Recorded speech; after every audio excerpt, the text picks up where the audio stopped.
Em nome do Pai, do Filho e do Espírito Santo. Amém. Meu irmão, minha irmã, graça e paz a você, todos nós. Deus esteja na sua casa, no seu coração. Vamos neste dia, 9 de março de 2023, momento de graça, porque todo dia nós experimentamos a bondade em nossas vidas. Momento de graça, porque temos a oportunidade de ouvir a palavra de Deus, abrir nosso coração para essa escuta. Nós vamos ouvir o Evangelho de nosso Senhor Jesus Cristo, segundo Lucas 16, de 19 a 31. Naquele tempo disse Jesus aos fariseus: havia um homem rico que se vestia com roupas finas e elegantes e fazia festas esplêndidas todos os dias. Um pobre chamado Lázaro, cheio de feridas, estava sentado à porta do rico. Ele queria matar a fome com as sobras que caíam da mesa do rico, e além disso vinham os cachorros lamber suas feridas. Quando o pobre morreu, os anjos levaram-no para junto de Abraão. Morreu também o rico e foi enterrado. Na região dos mortos, no meio do tormento, o rico levantou os olhos e viu de longe Abraão com Lázaro ao seu lado. Então gritou: Pai Abraão, tem piedade de mim. Manda Lázaro morar à ponta do dedo para me refrescar a língua, porque sofro muito nestas chamas. Mas Abraão respondeu: Filho, lembra-te que tu recebestes teus bens durante a vida, e Lázaro, por sua vez, os males. Agora, porém, ele encontra aqui consolo, e tu és atormentado. E além disso, há um grande abismo entre nós. Por mais que alguém desejasse, não poderia passar daqui para junto de vós, e nem os daí poderiam atravessar até nós. O rico insistiu: Pai, eu te suplico, manda Lázaro à casa de meu pai, porque eu tenho 5 irmãos. Manda preveni-los, para que não venham também eles para este lugar de tormento. Mas Abraão respondeu: Eles têm Moisés e os profetas, que o escutem. O rico insistiu: Não, pai Abraão, mas se um dos mortos for até eles, certamente vão se converter. Mas Abraão disse: Se não escutam a Moisés nem aos profetas, eles não acreditarão, mesmo que alguém ressuscite dos mortos. Palavra da salvação. Glória a vós, Senhor. O Evangelho de hoje, meu irmão, minha irmã, é muito significativo, porque ele fala sobre a vida da gente, sobre o modo como nós devemos nos empenhar em viver a proposta do Senhor na nossa existência. E a gente escuta Jesus contar essa história destes 2 homens. Um muito rico, se vestia com roupas finas, fazia festa todo dia, tinha comida para se banquetear. O outro, pobre, cheio de chagas, cheio de feridas, com fome, sentado à porta do rico, esperando que alguma comida lhe fosse fornecida. Esses 2 homens foram todos eles, os 2, criados por Deus, amados por Deus. Porém, eles não fizeram a mesma experiência de vida aqui nesta terra.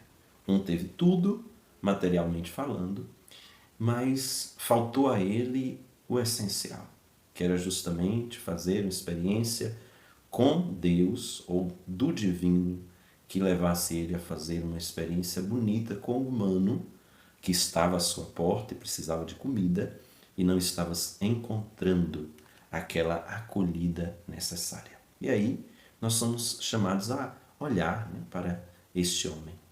E é interessante uma coisa que aparece no texto. Diz o texto que este homem rico, ele fazia festa todos os dias.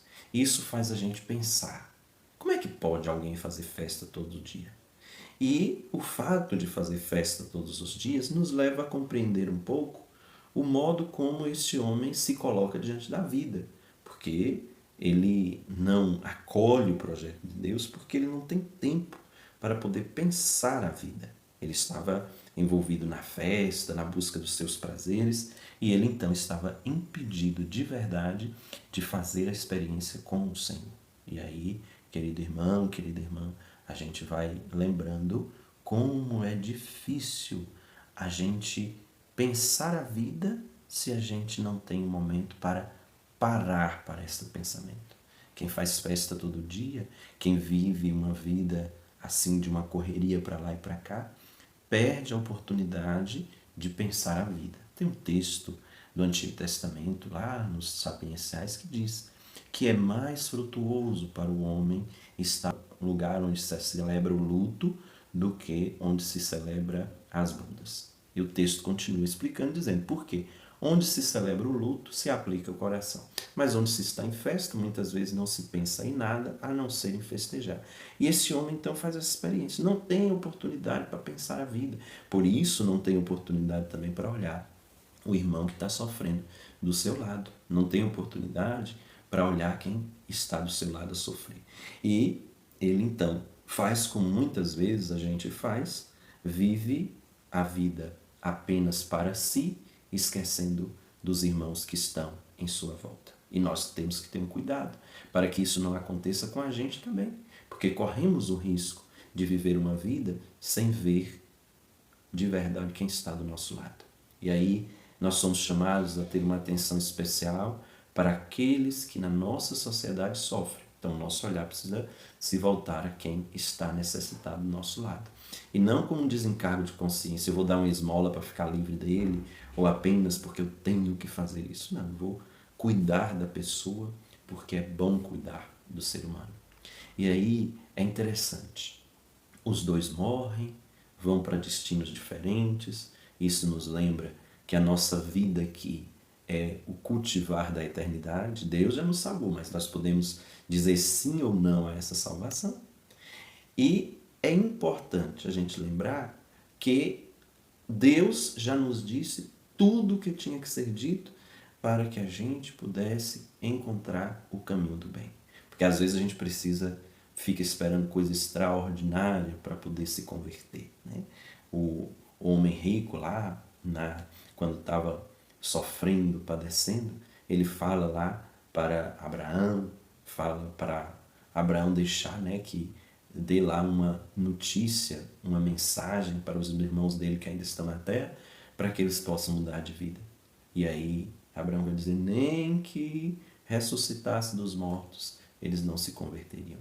Quem não está aberto à graça, está fechado a esta graça, fica difícil fazer com que a pessoa compreenda qual é o caminho. Então é preciso abertura para a graça de Deus, porque nenhuma coisa extraordinária pode fazer com que alguém que esteja fechado à graça, fechado ao amor, se abra. Então é preciso trabalhar para abrir o coração para este amor. Então, guardemos no coração esses dois pontos muito importantes. Primeiro é o fato da festa demais na vida deste homem que o impediu de pensar a vida e de ver quem estava necessitado do seu lado. E depois o outro fato é que é preciso que a conversão aconteça a partir da experiência que nós fazemos com Deus e Deus vivo, presente no nosso meio, que nos fala através da sua palavra. Não precisamos ficar esperando que algo extraordinário, que alguém venha e apareça para a gente lá, da outra vida, para a gente poder se converter. Conversão, ela é um convite que nós devemos ouvir a partir da palavra de Deus, a partir de Deus mesmo que nos fala. Que Deus nos ajude a escutar esse seu convite. A bênção do Deus rico em misericórdia, Pai, Filho e Espírito Santo esteja e permaneça com você. Fica com Deus, meu irmão, minha irmã. Um abraço forte.